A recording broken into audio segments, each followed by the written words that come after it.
Two great mysteries dominate our lives, love and money. What is love is a question that has been endlessly explored in stories, songs, books, movies, and television. But the same cannot be said about the question, what is money? It's not surprising that monetary theory hasn't inspired any blockbuster movies, but it was not even mentioned at the schools most of us attended. For most of us, the question, where does money come from, brings to mind a picture of the mint printing bills and stamping coins.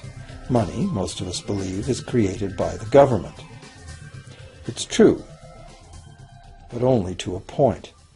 Those metal and paper symbols of value we usually think of as money are indeed produced by an agency of the federal government called the mint. But the vast majority of money is not created by the mint.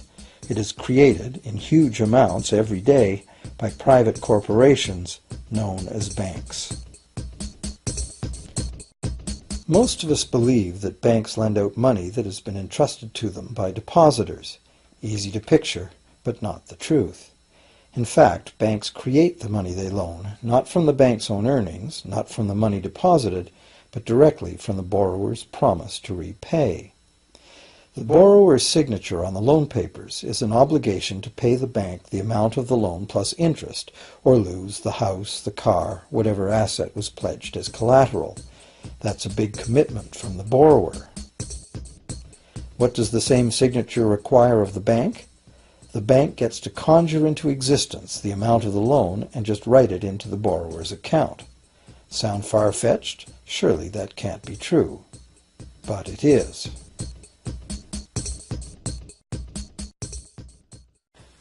To demonstrate how this miracle of modern banking came about, consider this simple story, the goldsmith's tale. Once upon various times, pretty much anything was used as money. It just had to be portable, and enough people had to have faith that it could later be exchanged for things of real value, like food, clothing, and shelter. Shells, cocoa beans, pretty stones, even feathers have been used as money. Gold and silver were attractive, soft, and easy to work with, so some cultures became expert with these metals. Goldsmiths made trade much easier by casting coins, standardized units of these metals whose weight and purity was certified. Well, to protect his gold, the goldsmith needed a vault, and soon his fellow townsmen were knocking on his door, wanting to rent space to safeguard their own coins and valuables. Before long, the goldsmith was renting every shelf in the vault and earning a small income from his vault rental business. Years went by, and the goldsmith made an astute observation. Depositors rarely came in to remove their actual physical gold, and they never all came in at once. That was because the claim checks the goldsmith had written as receipts for the gold were being traded in the marketplace as if they were the gold itself. This paper money was far more convenient than heavy coins, and amounts could simply be written instead of laboriously counted one by one for each transaction. Meanwhile, the goldsmith had another business. He lent out his gold, charging interest. Well, as convenient claim check money came into acceptance, borrowers began asking for their loans in the form of these claim checks instead of the actual metal. As industry expanded, more and more people asked the goldsmith for loans. This gave the goldsmith an even better idea. He knew that very few of his depositors ever removed their actual gold, so the goldsmith figured he could easily get away with lending out claim checks against his depositors' gold, in addition to his own. As long as the loans were repaid, his depositors would be none the wiser and no worse off, and the goldsmith, now more banker than artisan, would make a far greater profit than he could by lending only his own gold. For years, the goldsmith secretly enjoyed a good income from the interest earned on everybody else's deposits. Now a prominent lender, he grew steadily richer than his fellow townsmen, and he flaunted it. Suspicions grew that he was spending his depositors' money. His depositors got together and threatened withdrawal of their gold if the goldsmith didn't come clean about his newfound wealth. Contrary to what one might expect, this did not turn out to be a disaster for the goldsmith. Despite the duplicity inherent in his scheme, his idea did work. The depositors had not lost anything. Their gold was all safe in the goldsmith's vault. Well, rather than taking back their gold, the depositors demanded that the goldsmith, now their banker, cut them in by paying them a share of the interest. And that was the beginning of banking. The banker paid a low interest rate on deposits of other people's money that he then loaned out at a higher interest. The difference covered the bank's cost of operation and its profit. The logic of this system was simple, and it seemed like a reasonable way to satisfy the demand for credit. However, this is not the way banking works today. Our goldsmith banker was not content with the income remaining after sharing the interest earnings with his depositors, and the demand for credit was growing fast as Europeans spread out across the world. But his loans were limited by the amount of gold his depositors had in his vault. That's when he got an even bolder idea. Since no one but himself knew what was actually in his vaults, he could lend out claim checks on gold that wasn't even there. As long as all the claim check holders didn't come to the vault at the same time and demand real gold, how would anyone find out? This new scheme worked very well, and the banker became enormously wealthy on the interest paid on gold that did not exist. The idea that the banker would just create money out of nothing was too outrageous to believe, so for a long time the thought did not occur to people. But the power to just invent money went to the banker's head, as you can well imagine. In time, the magnitude of the banker's loans and his ostentatious wealth did trigger suspicions once again. Some borrowers started to demand real gold instead of paper representations. Rumors spread. Suddenly, several wealthy depositors showed up to remove their gold. The game was up. A sea of claim check holders flooded the street outside the closed doors of the bank. Alas, the banker did not have enough gold and silver to redeem all the paper he had put into their hands. This is called a run on the bank, and it is what every banker dreads. This phenomenon of a run on the bank ruined individual banks and, not surprisingly, damaged public confidence in all bankers. It would have been straightforward to outlaw the practice of creating money from nothing.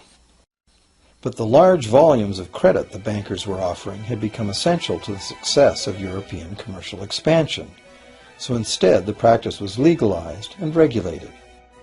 Bankers agreed to abide by limits on the amount of fictional loan money that could be lent out.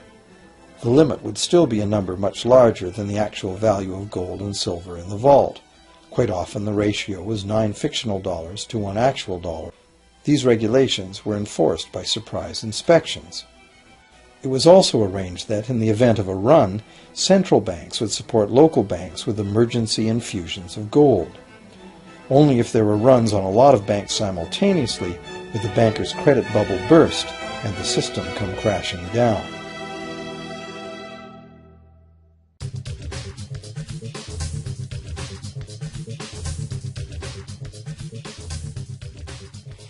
Over the years, the fractional reserve system and its integrated network of banks backed by a central bank has become the dominant money system of the world.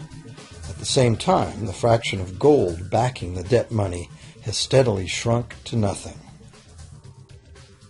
The basic nature of money has changed. In the past, a paper dollar was actually a receipt that could be redeemed for a fixed weight of gold or silver. In the present, a paper or digital dollar can only be redeemed for another paper or digital dollar. In the past, privately created bank credit existed only in the form of private banknotes, which people had the choice to refuse, just as we have the choice to refuse someone's private check today. In the present, privately created bank credit is legally convertible to government-issued fiat currency, the dollars, loonies, and pounds we habitually think of as money. Fiat currency is money created by government fiat or decree, and legal tender laws declare that citizens must accept this fiat money as payment for debt, or else the courts will not enforce the obligation. So now the question is, if governments and banks can both just create money, then how much money exists? In the past, the total amount of money in existence was limited to the actual physical quantities of whatever commodity was in use as money. For example, in order for new gold or silver money to be created, more gold or silver had to be found and dug out of the ground. In the present, money is literally created as debt. New money is created whenever anyone takes a loan from the bank. As a result, the total amount of money that can be created has only one real limit: the total level of debt.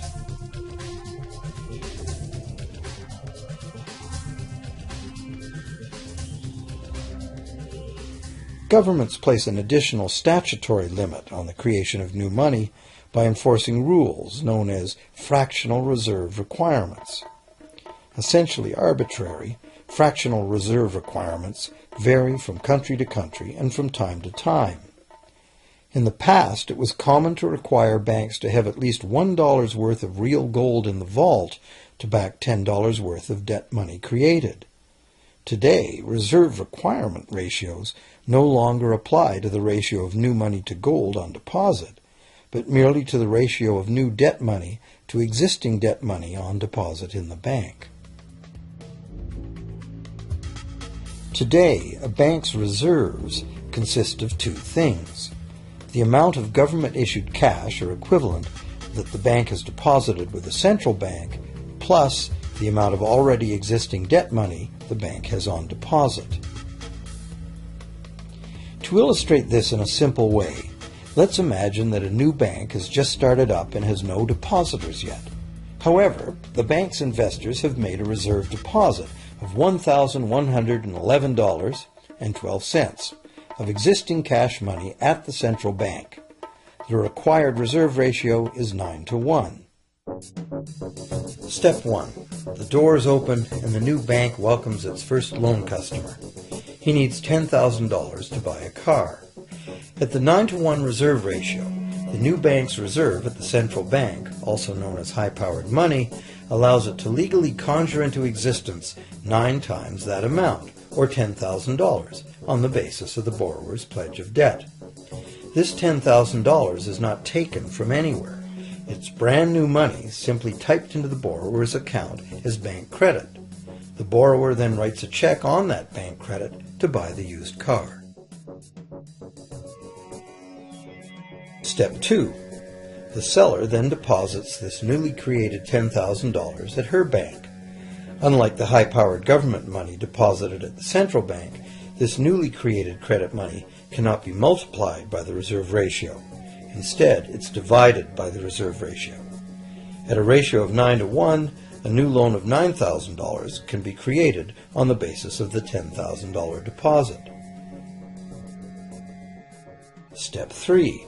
If that $9,000 is then deposited by a third party at the same bank that created it or at a different one, it becomes the legal basis for a third issue of bank credit, this time for the amount of $8,100. Like one of those Russian dolls, where each layer contains a slightly smaller doll inside, each new deposit contains the potential for a slightly smaller loan in an infinitely decreasing series. Now, if the loan money created is not deposited at the bank, the process stops. That's the unpredictable part of the money creation mechanism. But more likely, at every step, the new money will be deposited at a bank, and the reserve ratio process can repeat itself over and over until almost $100,000 of brand new money has been created within the banking system. All of this new money has been created entirely from debt, and the whole process has been legally authorized by the initial reserve deposit of just $1,111.12, which is still sitting untouched at the central bank. What's more, under this ingenious system, the books of each bank in the chain must show that the bank has 10% more on deposit than it has out on loan. This gives banks a very real incentive to seek deposits in order to be able to make loans, supporting the general but misleading impression that loans come out of deposits. Now, unless all the successive loans are deposited at the same bank, it cannot be said that any one bank got to multiply its initial high-powered money reserve almost 90 times by issuing bank credit out of nothing. However, the banking system is a closed loop. Bank credit created at one bank becomes a deposit in another, and vice versa. In a theoretical world of perfectly equal exchanges, the ultimate effect would be exactly the same as if the whole process took place within one bank.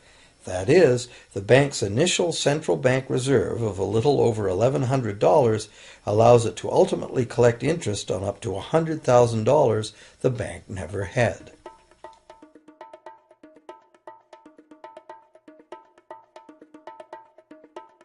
If that sounds ridiculous, try this. In recent decades, as a result of steady lobbying by the banks, the requirements to make a reserve deposit at the nation's central bank have all but disappeared in some countries, and actual reserve ratios can be much higher than 9-to-1. For some types of accounts, 20-to-1 and 30-to-1 ratios are common. And even more recently, by using loan fees to raise the required reserve from the borrower, banks have now found a way to circumvent reserve requirement limitations entirely. So, while the rules are complex, the common sense reality is actually quite simple. Banks can create as much money as we can borrow.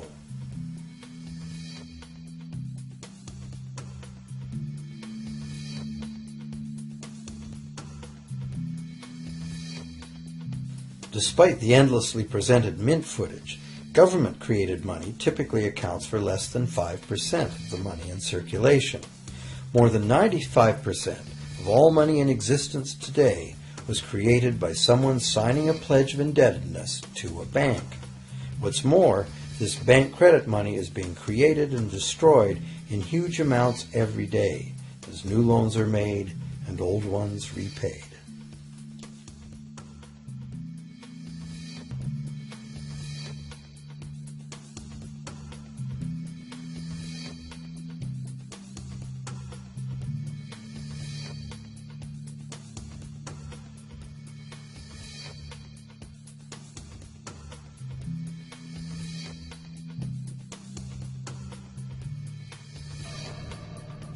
Banks can only practice this money system with the active cooperation of government. First, governments pass legal tender laws to make us use the national fiat currency. Secondly, governments allow private bank credit to be paid out in this government currency. Thirdly, government courts enforce debts. And lastly, governments pass regulations to protect the money system's functionality and credibility with the public, while doing nothing to inform the public about where money really comes from. The simple truth is that when we sign on the dotted line for a so-called loan or mortgage, our signed pledge of payment, backed by the assets we pledge to forfeit should we fail to pay, is the only thing of real value involved in the transaction. To anyone who believes we will honor our pledge, that loan agreement or mortgage is now a portable, exchangeable, and saleable piece of paper. It's an IOU. It represents value and is therefore a form of money. This money the borrower exchanges for the bank's so-called loan. Now, a loan in the real world means that the lender must have something to lend. If you need a hammer, my loaning you a promise to provide a hammer I don't have won't be of much help. But in the artificial world of money, a bank's promise to pay money it doesn't have is allowed to be passed off as money, and we accept it as such.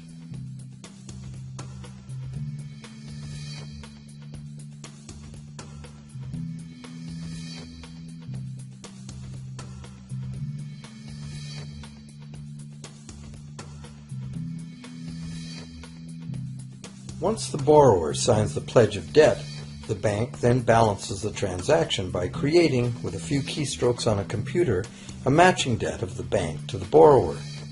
From the borrower's point of view, this becomes loan money in his or her account, and because the government allows this debt of the bank to the borrower to be converted to government fiat currency, everyone has to accept it as money. Again, the basic truth is very simple. Without the document the borrower signed, the banker would have nothing to lend. Have you ever wondered how everyone, governments, corporations, small businesses, families, can all be in debt at the same time and for such astronomical amounts? Have you ever questioned how there can be that much money out there to lend? Now you know. There isn't. Banks do not lend money. They simply create it from debt. And as debt is potentially unlimited, so is the supply of money.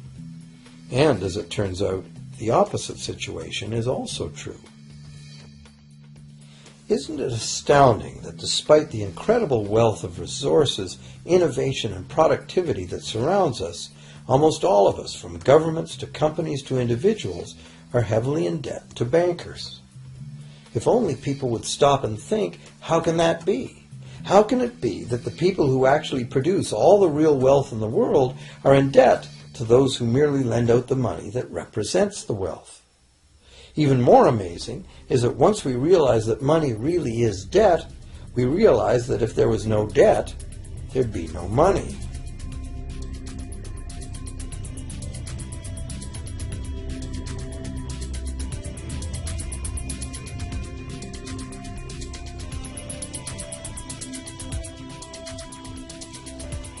If this is news to you, you are not alone.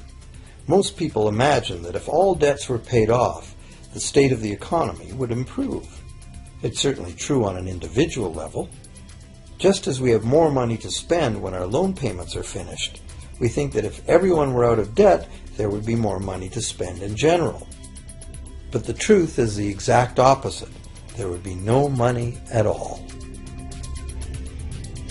There it is. We are totally dependent on continually renewed bank credit for there to be any money in existence. No loans, no money, which is what happened during the Great Depression. The money supply shrank drastically as the supply of loans dried up.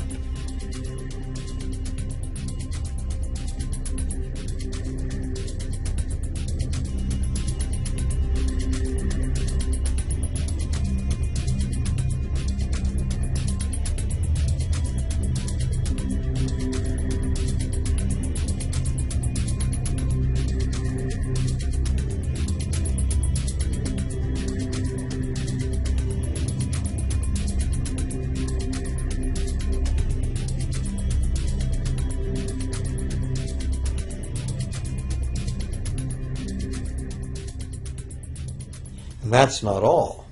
Banks create only the amount of the principal. They don't create the money to pay the interest. Where is that supposed to come from? The only place borrowers can go to obtain the money to pay interest is the general economy's overall money supply. But almost all that overall money supply has been created exactly the same way, as bank credit that has to be paid back with more than was created. So everywhere there are other borrowers in the same situation, frantically trying to obtain the money they need to pay back both principal and interest from a total money pool which contains only principal. It is clearly impossible for everyone to pay back the principal plus interest because the interest money doesn't exist. This can even be expressed by a simple mathematical formula.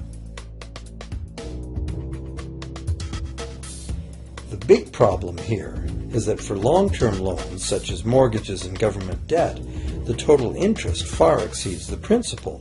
So unless a lot of extra money is created to pay the interest, it means a very high proportion of foreclosures and a non-functioning economy. To maintain a functional society, the rate of foreclosure needs to be low. And so, to accomplish this, more and more new debt money has to be created to satisfy today's demands for money to service the previous debt. But of course, this just makes the total debt bigger, and that means more interest must ultimately be paid, resulting in an ever-escalating and inescapable spiral of mounting indebtedness.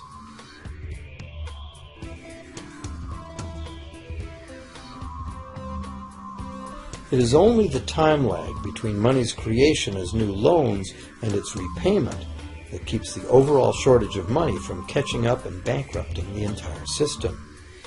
However, as the bank's insatiable credit monster gets bigger and bigger, the need to create more and more debt money to feed it becomes increasingly urgent. Why are interest rates so low? Why do we get unsolicited credit cards in the mail? Why is the U.S. government spending faster than ever? Could it be to stave off collapse of the entire monetary system? A rational person has to ask, can this really go on forever? Isn't a collapse inevitable?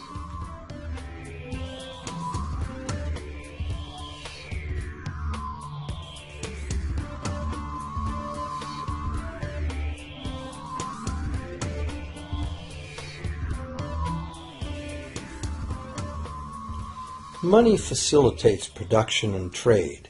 As the money supply increases, money just becomes increasingly worthless unless the volume of production and trade in the real world grows by the same amount.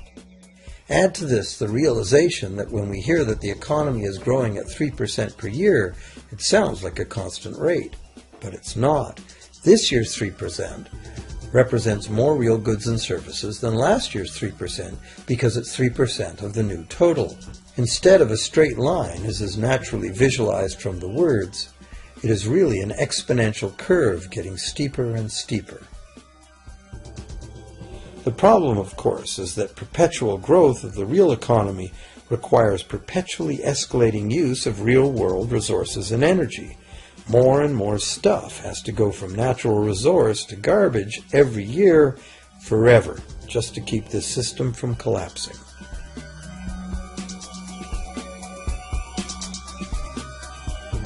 What can we do about this downright scary situation? For one thing, we need a very different concept of money. It's time more people ask themselves and their governments 4 simple questions. Around the world, governments borrow money at interest from private banks. Government debt is a major component of total debt, and servicing that debt takes a big chunk of our taxes. Now we know that banks simply create the money they lend, and that governments have given them permission to do this.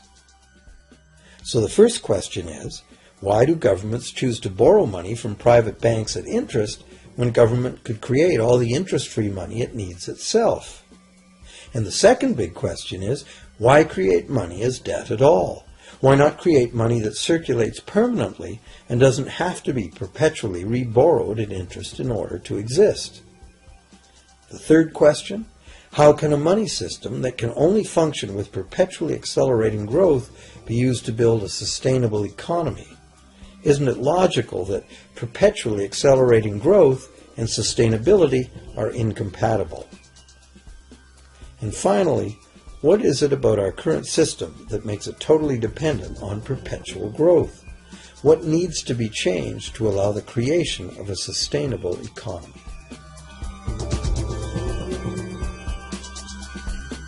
At one time, charging any interest on a loan was called usury and was subject to severe penalties, including death. Every major religion forbade usury. Most of the arguments made against the practice were moral. It was held that money's only legitimate purpose was to facilitate the exchange of real goods and services. Any form of making money from simply having money was regarded as the act of a parasite or of a thief. However, as the credit needs of commerce increased, the moral arguments eventually gave way to the argument that lending involves risk and loss of opportunity to the lender, and therefore attempting to make a profit from lending is justified. Today, these notions seem quaint. Today, the idea of making money from money is held as an ideal to strive for. Why work when you can get your money to work for you? However, in trying to envision a sustainable future, it's very clear that the charging of interest is both a moral and a practical problem. Imagine a society and economy that can endure for centuries because, instead of plundering its capital stores of energy, it restricts itself to present-day income. No more wood is harvested than grows in the same period. All energy is renewable: solar, gravitational, geothermal, magnetic, and whatever else we discover. This society lives within the limits of its non-renewable resources by reusing and recycling everything, and the population just replaces itself. Such a society could never function using a money system utterly dependent on perpetually accelerating growth. A stable economy would need a money supply at least capable of remaining stable without collapsing. Let's say the total volume of this stable money supply is represented by this big circle. Let's also imagine that moneylenders must actually have existing money to lend. If some people within this money supply begin systematically lending money at interest, their share of the money supply will grow. If they continually reloan at interest all the money that gets paid back, what's the inevitable result? Whether it's gold, fiat, or debt money doesn't matter. The moneylenders will end up with all the money. And after the foreclosures and bankruptcies are all filed, they'll get all the real property too. Only if the proceeds of lending at interest were evenly distributed among the population would this central problem be solved. Heavy taxation of bank profits might accomplish this goal. But then why would banks want to be in business? If we were ever able to free ourselves of the current situation, we could imagine banking run as a non-profit service to society, dispersing its interest earnings as a universal citizen dividend, or lending without charging interest at all.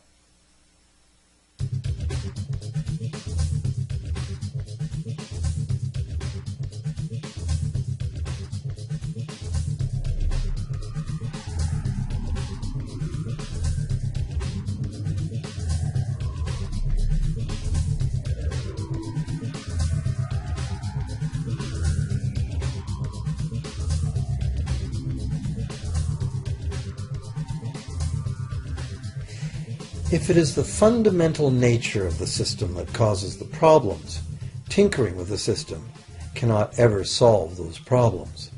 The system itself must be replaced. Many monetary critics call for a return to gold-based money, claiming that gold has a long history of reliability.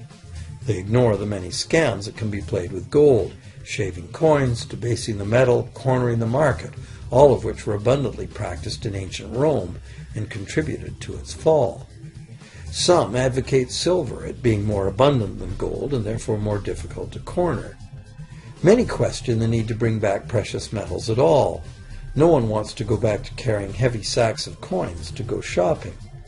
It's a certainty that paper, digital, plastic, or more likely biometric ID money would be the real medium of trade, with the same potential for creating unlimited debt money we have now.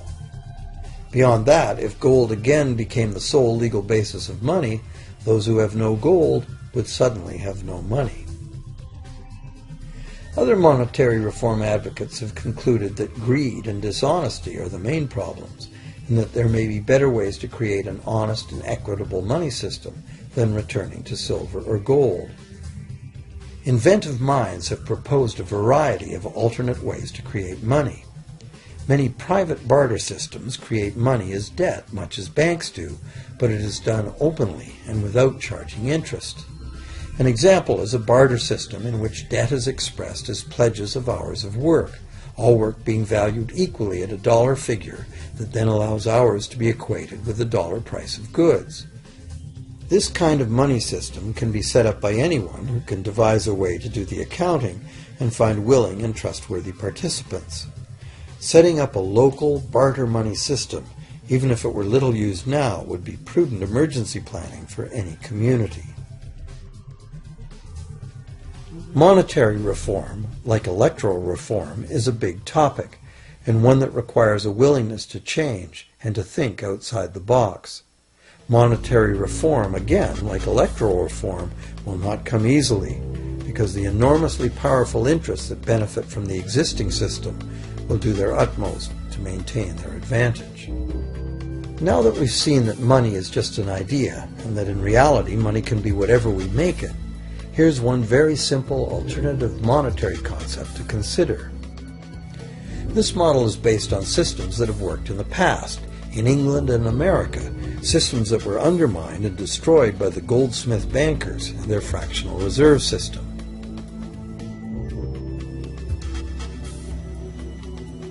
To create an economy based on permanent interest-free money, money could simply be created and spent into the economy by the government, preferably on long-lasting infrastructure that facilitates the economy, such as roads, railroads, bridges, harbors, and public markets. This money would not be created as debt, it would be created as value, that value being in the form of whatever it was spent on. If this new money facilitated a proportional increase in trade requiring its use, it would cause no inflation whatsoever. If government spending did cause inflation, there would be two courses of action available. Inflation is equivalent in effect to a flat tax on money. Whether the money goes down in value 20% or the government takes 20% of our money away from us, the effect on our buying power is the same. Viewed this way, inflation in place of taxation might be politically acceptable if well spent and kept within limits.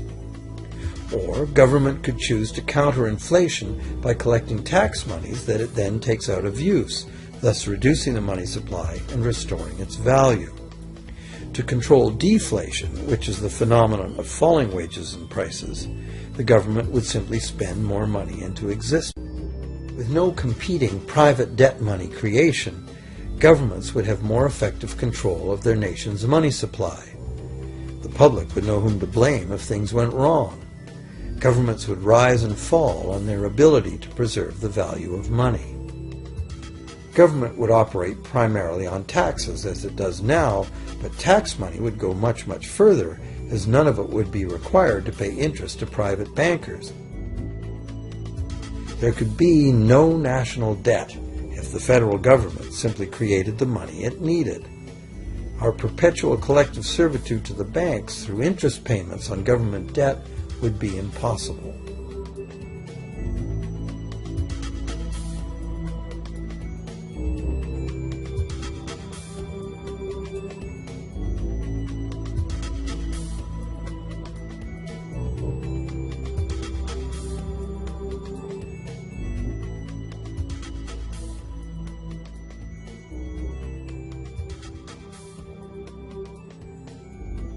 What we have been taught to believe as democracy and freedom has become in reality an ingenious and invisible form of economic dictatorship. As long as our entire society remains utterly dependent on bank credit for its supply of money, bankers will be in the position to make the decisions on who gets the money they need and who doesn't.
Few people are aware today that the history of the United States since the Revolution in 1776 has been, in large part, the story of an epic struggle to get free and stay free of control by the European international banks. This struggle was finally lost in 1913, when President Woodrow Wilson signed into effect the Federal Reserve Act, putting the international banking cartel in charge of creating America's money.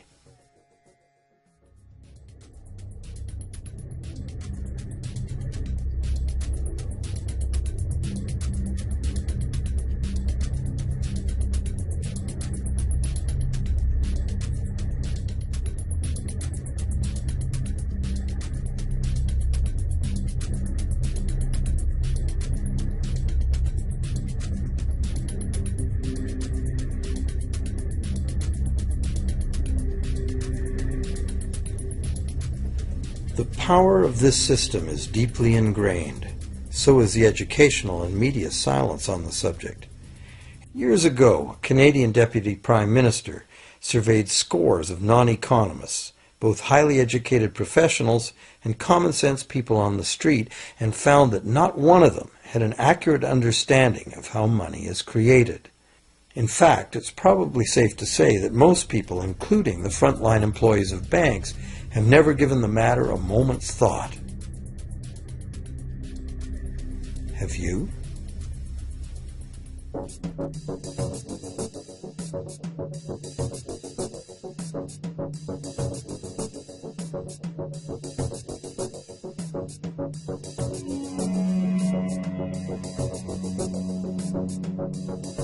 The modern money-as-debt system was born a little over 300 years ago, when the first Bank of England was set up with a royal charter for fractional lending of gold receipts at a modest ratio of 2 to 1. That modest ratio was just the proverbial foot in the door. The system is now worldwide, creates virtually unlimited amounts of money out of thin air, and has almost everyone on the planet chained to a perpetually growing debt that can never be paid off.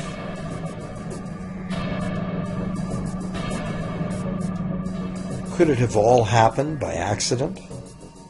Or is it a conspiracy? Obviously, something very big is at stake here.